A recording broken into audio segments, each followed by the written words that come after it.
Hello everyone. දැන් අපේ keshatransplant family WhatsApp group එක ඒකේ තියෙන ඒගොල්ලන්ගේ කෙස් හිටවීමෙන් පස්සේ උන්ට උපදෙස් දෙන්න සහ කෙස් වර්ධනය වෙන කාලේ අර අපෙන් උපරිම සහායක් දෙන්න.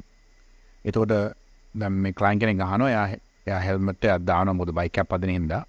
ඒ අහනවා මේ කැප් එක දාලා මේ හෙල්මට් එක දැම්මට කමක් නැද්ද කියලා.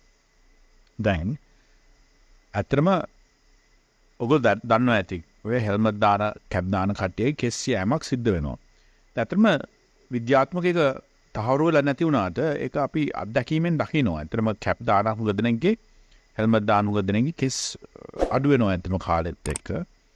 එතන මම නම් හිතන්නේ ඒක රත් වීමෙන් තමයි එතන වෙන්නේ. හැබැයි ඒක විද්‍යාත්මක නම් ඔප්පු වෙලා නැහැ තාම. ඒක කවදා හරි ඔප්පු වෙන්න පුළුවන්. ඉතින් ඒක හරියටම සෝල්ස් කරලා බලන්න ඕන. නමුත් අපි දකිනවා ඒක නිතරම අපෙන් මේ හෙල්මට් දාන කට්ටියගේ කෙස් අඩුවීමක්. එතකොට දැන් ඒක නම් හේතුව අපි තව මේ එතන තව හිස් රැසුමක් දාලා හෙල්මට් එක දැම්මයි කියලා ලොකු වෙනසක් වෙන්නේ නැහැ. ඊට වැඩිය හොඳයි අර හෙල්මට් එකේ පොඩ්ඩක් වාතාශ්‍රයක් කරන විදිහට ඔලුවට සෙට් කරන එක. ඒ කියන්නේ ලේන්ස් දෙකක් කුලි කරලා නල්ල දෙපැත්තේ පොඩ්ඩක් හිර කරලා හෙල්මට් එක පොඩ්ඩක් ඉස්සෙන විදිහට දාන්න. එතකොට වැටුනොත් හදිසියේ වැටුනොත් ඒකෙන් ආරක්ෂා වෙනවා. නමුත් ඒ විදිහටම අර යනකොට උලං පාරුකුත් අතුල් වෙනවා. දැන් අපි දකින උණු වතුරේ නාන අයගෙත් කෙස් යනවා. හැබැයි ඒකත් විද්‍යාත්මකව පෙන්නලා නැහැ මේ උණු වතුර පාවිච්චියෙන් කෙස් යනවා කියලා. නමුත් අපි ඒක දකිනවා. ඒ කියන්නේ සීතල රටවලට ගියාම අනිවාර්යෙන් කෙස් යෑම ඉක්මන් වෙනවා. ඒකත් එක්කම දැන් නැල පෙරදිග වගේ ගියාම ඒ වතුර වල ලුණු ඉවත් කරපු ඩිසැලිනේටඩ් වෝටර් මෝල්ඩි වලත් කෙස් යෑම ඉක්මන්. ලංකාවට වඩා ඉක්මන්. ඉතින් එතන මොකක්ද හේතුව? දැන් කෙස් යන්න හේතු කීපයක් තියෙනවා තමයි. හැබැයි ඒගොල්ලෝ යන්නේ උඩ කොටසේ. ටෙලජන් එෆ්ලූවියම් නම් හැමතැනම කෙස් අඩුවීමක් සිද්ධ වෙන්නේ. මේගොල්ලෝ යන්නේ ඇන්ඩ්‍රොජෙනික් ඇලොපේසියා තාලට. ඒ කියන්නේ උඩ අඩුවක් වෙන්නේ වටේ ඉතුරු වෙනවා.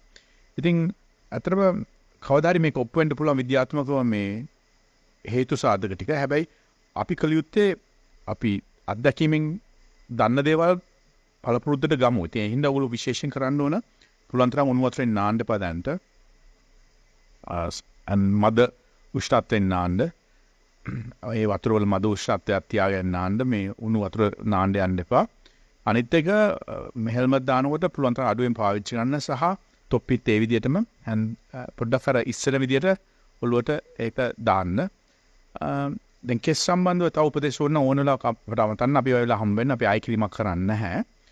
ඒකත් එක්කම කෙස් හිටවන්න ඕන ඕගොල්ලෝ කළ යුත්තේ තුර්කියේ සහ අනිත් දියුණු රටවල කරන සෆායර් තාක්ෂණය. ඒක තමයි ලෝකෙ තියෙන හොඳම තාක්ෂණය. ඒක කොහේ ගියත් ඉල්ලන්න සෆායර් එක.